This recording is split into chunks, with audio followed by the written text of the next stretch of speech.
Hello friends, വണ്ടി മഹീന്ദ്ര വെറിട്ടോ ആണ്. വെറിട്ടോ 2011 model വണ്ടിയാണ്. ഇതിൽ കംപ്ലയിൻ്റ് എന്ന് പറഞ്ഞു കഴിഞ്ഞാൽ വണ്ടി സ്റ്റാർട്ട് ചെയ്താൽ തന്നെ ഒരു ബുറന്നൊരു സൗണ്ട് ഉണ്ട്. അതുമാത്രമല്ല, വണ്ടി സ്റ്റിയറിംഗ് നമ്മൾ അങ്ങോട്ടും ഇങ്ങോട്ടും ഓടിക്കുമ്പോൾ ഒരു കടക്കുന്ന സൗണ്ടും വരുന്നുണ്ട്. നമ്മൾ ആ ബുറന്നുള്ള സൗണ്ട് എഞ്ചിൻ ബെഡ് പോയതിൻ്റെ സൗണ്ടാണ് വരുന്നത്. അത് മാത്രമല്ല, നമ്മൾ വണ്ടി എടുത്തിട്ട് പോകുമ്പോൾ സെക്കൻഡിൽ നിന്ന് തേർഡിലിടുമ്പോൾ, അതുപോലെ തേർഡിൽ നിന്ന് സെക്കൻഡിലിട്ടിട്ട് ക്ലച്ച് നമ്മൾ റിലീസ് ചെയ്യുമ്പോൾ ഒരു കിടുക്ക് എന്നുള്ളൊരു അടിയും ഇതിനകത്ത് നല്ലോണം വരുന്നുണ്ട്. അപ്പോൾ അത് മെയിനായിട്ട് മൗണ്ടിൻ്റെ കംപ്ലയിൻ്റ് ആയിട്ടാണ് വരുന്നത്. വൈബ്രേഷൻ വരുന്നത് ഹൈഡ്രോളിക് മൗണ്ട്, നമ്മളെ റൈറ്റ് സൈഡുള്ള മൗണ്ടാണ്. ഈ അടി നമ്മൾ ഗിയർ ഇട്ടിട്ട് എടുക്കുമ്പോൾ ഒരു അടി വരുന്നത് നമുക്ക് ടോർക്ക് മൗണ്ടാണ്. ടോർക്ക് മൗണ്ട് എന്ന് പറഞ്ഞു കഴിഞ്ഞാൽ ഗിയർ ബോക്സിൻ്റെ അടിയിൽ വരുന്നൊരു മൗണ്ടുണ്ട്. ആ മൗണ്ടാണ് ഈ എഞ്ചിനെ നമുക്ക് സ്റ്റേബിളായിട്ട് പിടിച്ച് നിർത്തുന്നത്. നമ്മൾ ആക്സിലറേഷൻ കൊടുക്കുമ്പോഴും ഒക്കെ സ്റ്റേബിളായിട്ട് പിടിച്ച് നിർത്തുന്ന ആ മൗണ്ടാണ്. അപ്പോൾ അതും മേ ബി പൊട്ടിയിട്ടുണ്ടാവും, നോക്കിയിട്ടില്ല, അതൊന്ന് നോക്കണം. അതുപോലെ ഹൈഡ്രോളിക് മൗണ്ടും നമുക്ക് സൗണ്ട് ഉണ്ട്. അപ്പോൾ 3 മൗണ്ട് നമുക്ക് ഇതിനകത്ത് മാറാനുണ്ട്. അതുപോലെ തന്നെ നമ്മുടെ ഷോക്കിൻ്റെ മൗണ്ട് നമ്മൾ വണ്ടി നിർത്തിയിട്ടിട്ട് തിരിക്കുമ്പോൾ പടക്കെന്ന് പറഞ്ഞൊരു സൗണ്ട് ഇതിനകത്ത് ഉണ്ടാക്കുന്നുണ്ട്. അത് വന്നിട്ട് ഷോക്ക് മൗണ്ട് പോകുമ്പോഴാണ് കൂടുതലായിട്ടും വരുന്നത്. പിന്നെ അതുമല്ല, ആക്ഷനും കുറച്ച് കുറവാണ്. ആക്ഷൻ കുറവെന്ന് പറഞ്ഞു കഴിഞ്ഞാൽ ഒരു റഫ്നെസ് ഫീൽ ചെയ്യുന്നുണ്ട് വണ്ടി ഓടിക്കുമ്പോൾ. പക്ഷേ ഷോക്കും നമുക്ക് ഇതിനകത്ത് ചെക്ക് ചെയ്യാനുണ്ട്. പിന്നെ ജനറലായിട്ട് ഒരു ഫുൾ ചെക്കപ്പും കൂടെ നടത്താനുണ്ട് ഇതിനകത്ത്, എന്തൊക്കെ കംപ്ലയിൻ്റ് ഉണ്ടെന്നുള്ളത് ജനറലായിട്ടൊന്നും. പിന്നെ വേറെ സസ്പെൻഷൻ വേറെയുള്ളൊരു സൗണ്ട് കടപട എന്നുള്ളൊരു സൗണ്ടൊന്നും ഇല്ല ഇതിനകത്ത്. എന്തായാലും നമുക്കൊന്ന് ഫുൾ ചെക്കപ്പ് ചെയ്യാം. ചെക്കപ്പ് ചെയ്തിട്ട് ഞാൻ പറയാം എന്തൊക്കെയാണ് പോയിട്ടുള്ളത് എന്നുള്ളത് നോക്കിയിട്ട് ഞാൻ ഇതിനകത്ത് പറഞ്ഞുതരാം. ഇതിനകത്ത് നമ്മളിപ്പോൾ ചെക്ക് ചെയ്തപ്പോൾ മൗണ്ട് അഴിച്ച് നോക്കിയപ്പോൾ ഈ മൗണ്ട് കംപ്ലീറ്റ് ആയിട്ട് പൊട്ടിക്കിടക്കുക. അവിടെ കണ്ടില്ലേ, ഈ സൈഡ് കംപ്ലീറ്റ് ആയിട്ട് പൊട്ടിക്കിടക്കുകയാണ്. അതുകൊണ്ടാണ് ആ സൗണ്ട് ഇതിനകത്ത് വന്നത്. കംപ്ലീറ്റ് ആയിട്ട് പോയിട്ടുണ്ട് ഈ മൗണ്ട്. അത് മാത്രമല്ല, ഇത് ഗിയർ ബോക്സിൻ്റെ ലെഫ്റ്റ് സൈഡിൽ വരുന്ന മൗണ്ടാണ്. ഇതും ചെറിയൊരു വീക്ക് ഉണ്ട്. പിന്നെ ഹൈഡ്രോളിക് മൗണ്ട് നമുക്ക് എന്തായാലും മാറ്റണം. അത് ഹൈഡ്രോളിക് മൗണ്ട് അഴിച്ചിട്ടില്ല. ഇതിന് തീരെ ഗ്യാപ്പില്ല, കണ്ടില്ല. അടിയിൽ വന്ന് ആ റബ്ബറിൻ്റെ ബുഷ് അടിയിൽ വന്ന് മുട്ടി നിൽക്കുന്നുണ്ട്. ഇത്രത്തോളം മുട്ടി നിൽക്കുന്നുണ്ട്. അപ്പോൾ അതുകൊണ്ട് നമുക്ക് ഈ എഞ്ചിൻ്റെ വൈബ്രേഷൻ കംപ്ലീറ്റ് ആയിട്ട് നമുക്ക് ബോഡിയിലേക്ക് വരും. അപ്പോൾ നമ്മൾ മൗണ്ട് പുതിയത് എടുത്തിട്ടുണ്ട്. എന്താ മൗണ്ട്, ഈ താഴത്തെ മൗണ്ട് എത്രത്തോളം ഗ്യാപ്പ് ഉണ്ടെന്ന് നോക്കി. ഉണ്ടല്ലേ, ആ റബ്ബർ പൂട്ടിൻ്റെ ഗ്യാപ്പ് നമ്മൾ എഞ്ചിനിലേക്ക് ഇറക്കുമ്പോൾ ചെറുതായിട്ടൊന്ന് താഴും, വലുതായിട്ട് താഴില്ല, എന്നാലും ചെറുതായിട്ട് താഴും. എങ്കിലും ആ രണ്ട് സൈഡ്, റബ്ബറിൻ്റെ 2 സൈഡും നല്ലവണ്ണം ഗ്യാപ്പുണ്ട് ഇതിനകത്ത് ഒട്ടും തന്നെ ഗ്യാപ്പില്ല. അല്ലേ, താഴെ മുട്ടി നിൽക്കുക. അതുകൊണ്ട് വണ്ടി എത്രത്തോളം വൈബ്രേറ്റ് ആവുന്ന ആ വൈബ്രേഷൻ കംപ്ലീറ്റ് ആയിട്ട് നമുക്ക് ബോഡിയിലേക്ക് കൺവേർട്ട് ആകുമ്പോൾ ഉള്ളിലേക്ക് ബെറുന്നൊരു സൗണ്ട് നല്ലവണ്ണം നമുക്ക് ഇതിനകത്ത് കിട്ടും. അതുമാത്രമല്ല, ഇതിനകത്ത് റിയറിലെ ഒരു വീൽ ബെയറിങ്, ലെഫ്റ്റ് സൈഡിലെ വീൽ ബെയറിങ് കംപ്ലൈൻ്റ് ഉണ്ട്. അപ്പോൾ അത് നമുക്ക് ചേഞ്ച് ചെയ്യണം. ഓടിക്കുമ്പോൾ ഹമ്മിങ് നോയ്സ് ഇല്ല, പക്ഷേ എങ്കിൽ വീലിൽ നല്ലവണ്ണം നമുക്ക് നോയ്സ് കിട്ടുന്നുണ്ട്. നമുക്ക് വീൽ കൈകൊണ്ട് കറക്കി നോക്കുമ്പോൾ നല്ല നോയ്സ് അതിനകത്ത് കിട്ടുന്നുണ്ട്. അപ്പോൾ അത് നമുക്ക് ചേഞ്ച് ചെയ്യാനുണ്ട്. അതുപോലെ 2 ഷോക്കും കംപ്ലൈൻ്റ് ഉണ്ട്. നമുക്ക് മൗണ്ട് കീറ്റും ഇതിനകത്ത് മാറണം. നമ്മളിപ്പോൾ മൗണ്ട് മാറ്റിക്കൊണ്ടിരിക്കുക. താഴത്തെ മൗണ്ട് മാറ്റി, ഇനിയിപ്പോൾ ലെഫ്റ്റ് സൈഡിലെ മൗണ്ട് മാറ്റുന്നു. ഇനിയിപ്പോൾ റൈറ്റ് സൈഡിലും കൂടെ മാറ്റാനാണ്. നമ്മൾ ഷോക്ക് എടുത്തിരിക്കുന്നത് ഗബ്രിയലിൻ്റെ ഷോക്കാണ്, 2 ലോഗാണ്. 2310 രൂപ MRP വരുന്നുണ്ട്. ഇതിൽ കുറവുണ്ടാവും.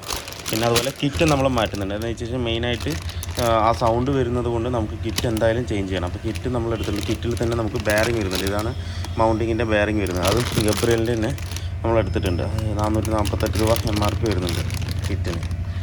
അതുപോലെ മൗണ്ടും ഗബ്രിയലിൻ്റെ തന്നെ എടുത്തിട്ടുണ്ട്. ഗബ്രിയലിൻ്റെ ആകുമ്പോൾ കുറച്ചുകൂടെ ക്വാളിറ്റി ഉണ്ടാവും ഇതിനകത്ത്. ഷോക്കായാലും മൗണ്ടാണെങ്കിലും എന്താണെങ്കിലും അത്യാവശ്യം നല്ല ക്വാളിറ്റി ഉണ്ടാവും. അത് വന്നിട്ട് 538 രൂപ MRP വരുന്നുണ്ട്. അതുപോലെ 2 മൗണ്ട് 2 കിറ്റും. ഇപ്പോൾ എന്തായാലും നമുക്കിത് അഴിച്ചിട്ട് കംപ്ലീറ്റ് ആയിട്ട് അതിനകത്ത് ഇൻസ്റ്റാൾ ചെയ്യാം. മറ്റേ ഷോക്ക് എന്ന് പറഞ്ഞത് ആക്ഷൻ തീരെ കുറവാണ്. അതുപോലെ തന്നെ നമ്മൾ കൈ കൊണ്ട് തന്നെ തിരിക്കുമ്പോൾ തന്നെ കിടക്കുന്നൊരു സൗണ്ട്, ബാരിൻ്റെ സൗണ്ട് നല്ലോണം വരുന്നുണ്ട്. എന്തായാലും ഇത് കംപ്ലീറ്റ് ചെയ്ത് കഴിയുമ്പോൾ അത് പക്കാ ക്ലിയർ ആവും. നമ്മൾ ഷോക്ക് മാറുമ്പോൾ എപ്പോഴും മൗണ്ടും കൂടെ മാറ്റി കഴിഞ്ഞ് കഴിഞ്ഞാൽ അത്രയും ബെറ്ററാണ്. അതിലുള്ള ബെയറിങ് കാര്യങ്ങൾ പക്കയായിരിക്കും. അതുപോലെ ബെയറിങ്ങിൽ ഗ്രീസ് ഇടാനുള്ളതാണെന്നുണ്ടെങ്കിൽ ഗ്രീസ് ഇട്ടിട്ട് വേണം അതിനകത്ത് കയറ്റാനായിട്ട്.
ഫുള്ളായിട്ട് കീറും. മൗണ്ടിൻ്റെ ഇത്രത്തോളം ഗ്യാപ്പ് അതിനകത്ത് വരും. വേണ്ട, ഈ സൈഡ് ഗ്യാപ്പ് ഉണ്ട്. ഇത്രത്തോളം ഗ്യാപ്പ് വരണം അതിനകത്ത്, എന്നാലേ അത് കറക്റ്റ് ആവുള്ളൂ. ഇല്ലെന്നുണ്ടെങ്കിൽ അത് മൗണ്ട് ഇരുന്നതാണ് അർത്ഥം. ആ ഇരിക്കുമ്പോഴാണ് ബോഡി വൈബ്രേഷൻ കൂടുതലായിട്ട് നമുക്ക് വണ്ടിയിലേക്ക് കിട്ടുന്നത്. അത് മറ്റേ മൗണ്ട്, പഴയ മൗണ്ട് എന്ന് പറഞ്ഞാൽ അത് കറക്റ്റ് അതിൽ ഫുള്ളായിട്ട് ഇരുന്നു പോയി. നമ്മൾ മാറ്റിയിട്ടുണ്ട്. ഇനിയിപ്പോൾ നമുക്ക് ചെയ്യാനുള്ള 2 ഷോക്ക് മാറാണ്ട്, അതുപോലെ വീൽ ബെയറിങ് മാറാണ്ട്. അത് മാറ്റിയിട്ട് നമുക്കൊന്ന് വണ്ടി ഒന്ന് ഓടിക്കാം. അപ്പോൾ കറക്റ്റായിട്ട് അറിയാം.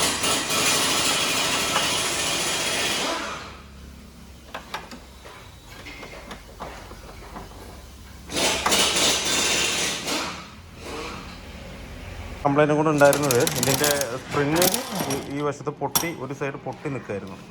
അപ്പോൾ നമുക്ക് ഇത് യൂസ് ചെയ്യാൻ പറ്റില്ല. വേറെ സെക്കൻഡ് ഹാൻഡ് നമ്മളൊരു സ്പ്രിങ് മേടിച്ച് വെച്ചിട്ടുണ്ടെങ്കിൽ ഇപ്പോൾ അതുമായിരിക്കും സെറ്റ് ചെയ്യാനായിട്ട്. അതുകൊണ്ടാണ് സൗണ്ട് കൂടുതലായിട്ട് വന്നത്. കണ്ടോ, ഈ സ്പ്രിങ് ഈ സൈഡ് പൊട്ടി നിൽക്കുകയാണ്. അതിനൊക്കെ സ്പ്രിങ് മാറ്റാം. അപ്പോൾ നമ്മുടെ വെർട്ടൻ്റെ വർക്ക് ഫുള്ളി കംപ്ലീറ്റ് ആയിട്ടുണ്ട്. ഇപ്പോൾ ഇതിൽ നമ്മൾ ചെയ്തതെന്ന് പറഞ്ഞു കഴിഞ്ഞാൽ 3 എഞ്ചിൻ ബെഡ് മാറി, അതുപോലെ തന്നെ ഫ്രണ്ടിലെ ഷോക്ക് മാറി, ഷോക്ക് മൗണ്ട് മാറി, ഒരു ഷോക്കിൻ്റെ സ്പ്രിങ്ങും മാറി ഇതിനകത്ത്. പിന്നെ റിയറിലെ ലെഫ്റ്റ് സൈഡിലെ വീൽ ബെയറിങ്ങും മാറിയിട്ടുണ്ട്. ഇപ്പം നമുക്ക് നേരത്തെ ഉണ്ടായ കംപ്ലൈൻറ്റ് എന്ന് പറഞ്ഞാൽ നമ്മളിതിങ്ങനെ പോയിക്കൊണ്ടിരിക്കുമ്പോൾ, ഇപ്പോൾ ഞാൻ 4th ഗിയറിലാണ്, ആ ആക്സിലേഷൻ ചവിട്ടി വിടുമ്പോൾ ഡിക്ക് ഡിക്ക് ഡിക്ക് എന്ന് പറഞ്ഞാൽ അടിക്കുന്ന ഒരു സൗണ്ടാണ് നല്ലോണം ഫീൽ ചെയ്തത്. അതുപോലെ ബോഡി വൈബ്രേഷൻ നല്ലോണം ഫീൽ ഉണ്ടായിരുന്നു. ആ കംപ്ലയിൻറ്റ് കംപ്ലീറ്റ് ആയിട്ട് സോൾവ് ആയിട്ടുണ്ട്. നമ്മൾ മൗണ്ടും 3 മാറ്റിയപ്പോൾ ആ ഒരു കംപ്ലയിൻറ്റ് കംപ്ലീറ്റ് സോൾവ് ആയിട്ടുണ്ട്. ഇനിയിപ്പോൾ റഫ് റോട്ടിൽ ഓടിക്കണം, എന്നാൽ മാത്രമേ നമ്മൾ ഷോക്കിൻ്റെ പെർഫോമൻസും അറിയുള്ളൂ. അതുപോലെ നമ്മൾ നിർത്തി ഓടിക്കുമ്പോൾ ഒരു കിടുക്കുന്ന ഒരു സൗണ്ട് ഉണ്ടായിരുന്നു. അത് മെയിനായിട്ട് ആ സ്പ്രിങ് പൊട്ടിയതിൻ്റെയാണ്. അത് ലാസ്റ്റ് കൊണ്ടാണ് നമുക്ക് കാണാൻ പറ്റിയത്. അങ്ങനെ ഇരിക്കുമ്പോൾ നമുക്ക് ആ സ്പ്രിങ്ങിൻ്റെ പൊട്ടലോ ഒന്നും അറിഞ്ഞില്ല. ആ സ്പ്രിങ് അതിൽ നിന്ന് എടുക്കുമ്പോഴാണ് അതിൻ്റെ സ്പ്രിങ്ങിൻ്റെ പൊട്ടൽ നമുക്ക് കാണാൻ പറ്റുന്നത്. അതുവരെയ്ക്കും അത് അങ്ങനെ ഒരു സീറ്റിംഗ് പൊസിഷനിൽ. അതുമാത്രമല്ല, അതിൽ ഒരു പൈപ്പിൻ്റെ കഷ്ണവും നേരത്തെ അതിനകത്ത് ഇട്ടിട്ടുണ്ട്. നേരത്തെ സർവീസ് ചെയ്തവർ ഇട്ടതാണെന്ന് തോന്നുന്നു. ആ ഇട്ടപ്പോൾ നമുക്ക് ആ പൊട്ടിയ ഭാഗം ഒന്ന് കണ്ണുകൊണ്ട് കാണാനോ അല്ലെങ്കിൽ അത് പൊട്ടി താഴെ വീഴാനോ ഉള്ളൊരു സാധ്യതയില്ല. അപ്പോൾ അതുകൊണ്ട് നമുക്ക് കാണാനും പറ്റുന്നില്ല. പിന്നെ നമ്മൾ അഴിച്ചപ്പോഴാണ് ആ പൊട്ടൽ കണ്ടിട്ട് പിന്നെ നമ്മൾ ആ സ്പ്രിങ്ങും കൂടെ മാറ്റിയത്. സ്പ്രിങ് പിന്നെ നമ്മൾ യൂസറാണ് എടുത്തത്, പുതിയത് കിട്ടാനില്ലാത്തതുകൊണ്ട് നമ്മൾ യൂസറാണ് എടുത്തത്. ഇപ്പോൾ സസ്പെൻഷൻ്റെ ഭാഗത്ത് സൗണ്ട് പക്ക നോർമലാണ്. വേറെ എക്സ്ട്രാ കടപടം സൗണ്ടോ കാര്യങ്ങളോ ഒന്നുമില്ല. പക്ക ഓക്കെ തന്നെയാണ്. എക്സ്ട്രാ സൗണ്ടുകൾ കാര്യങ്ങളൊന്നുമില്ല. സസ്പെൻഷൻ ഓക്കെ തന്നെയാണ്.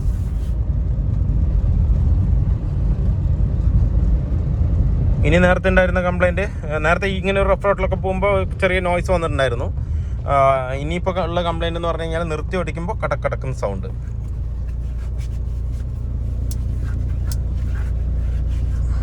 അത് ഓക്കെ തന്നെയാണ്. ഇതെൻ്റെ വാച്ചിൻ്റെ സൗണ്ടാണ് വന്നതിൽ തട്ടിയിട്ട്.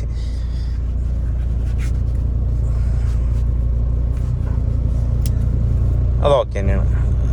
ആ സൗണ്ടും കറക്റ്റായിട്ട് അറസ്റ്റ് ആയിരുന്നു. എന്ന് വെച്ച് കഴിഞ്ഞാൽ കംപ്ലൈൻറ്റ് മൗണ്ട് ബെയറിങ്ങിൻ്റെ വീക്ക് ഉണ്ട്. പക്ഷേങ്കിൽ മെയിനായിട്ട് വന്നത് ആ സ്പ്രിങ് പൊട്ടിയിട്ടാണ് ആ സൗണ്ട് വന്നത്. കടക്ക് നമ്മൾ തിരിക്കുമ്പോൾ ഉള്ള പൊട്ടൽ സൗണ്ട് വന്നത്.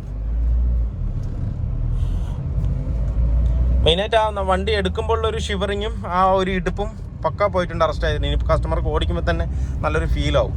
നമ്മൾക്ക് ഈ എൻജിൻ പരമായിട്ടുള്ള എന്തെങ്കിലും കാര്യങ്ങൾ ചെയ്യുമ്പോൾ ഭയങ്കരമായിട്ട് ഫീലാവും. എന്ന് വെച്ചാൽ ഈ എൻജിൻ ബെഡ് മാറുക, അല്ലാന്നുണ്ടെങ്കിൽ EGR ക്ലീൻ ചെയ്യുക, manifold ക്ലീൻ ചെയ്യുക, ഇങ്ങനെയൊക്കെ ആകുമ്പോൾ കസ്റ്റമർക്ക് കൊണ്ടുവന്നിട്ട് തിരിച്ച് കൊണ്ടുപോകുമ്പോൾ വണ്ടി ഓടിക്കുമ്പോൾ നല്ലൊരു ആശ്വാസം തോന്നുന്നു. എന്ന് വെച്ച് കഴിഞ്ഞാൽ മൗണ്ടൊക്കെ മാറ്റി കഴിഞ്ഞ് കഴിഞ്ഞാൽ ഭയങ്കര ഒരു സ്മൂത്താണ്. വണ്ടിക്ക് വേറെ വൈബ്രേഷനോ കാര്യങ്ങളോ ഒന്നും ഉണ്ടാവില്ല. എൻജിൻ്റെ സൗണ്ട് മാത്രമേ ഉണ്ടാവുള്ളൂ. ബാക്കിയെല്ലാം പക്ക സ്മൂത്തായിട്ട് പോകും. ഭയങ്കര ഒരു ഫീലായിരിക്കും. ആ ഒരു ഫീൽ എനിക്ക് തന്നെ അനുഭവപ്പെടുന്നു. ഈ കസ്റ്റമർ ഓടിച്ച് കഴിഞ്ഞാൽ അവർക്കും അത് തന്നെ തോന്നും. ബാക്കി സൗണ്ടോ കാര്യങ്ങളൊന്നും ഇല്ല. ബാക്കി ഡിക്കിയിൽ എന്തോ ഒരു സാധനം കിടക്കുന്നുണ്ട്. അത് കിടന്നിട്ട് ചെറുതായിട്ട് അടിക്കുന്നുണ്ട്. ഇനിയിപ്പോൾ ഡിക്കി അടയാഞ്ഞിട്ടാണെന്നുള്ളത് അറിയില്ല. ആ ഒരു ഡിക്കിയിലുള്ള ഒരു സൗണ്ട്, സസ്പെൻഷൻ സൗണ്ട് അല്ല, ഡിക്കിയിൽ എന്താ കിടന്നിട്ടുള്ളൊരു സൗണ്ട്, ചെറിയൊരു സൗണ്ട് വരുന്നുണ്ട്.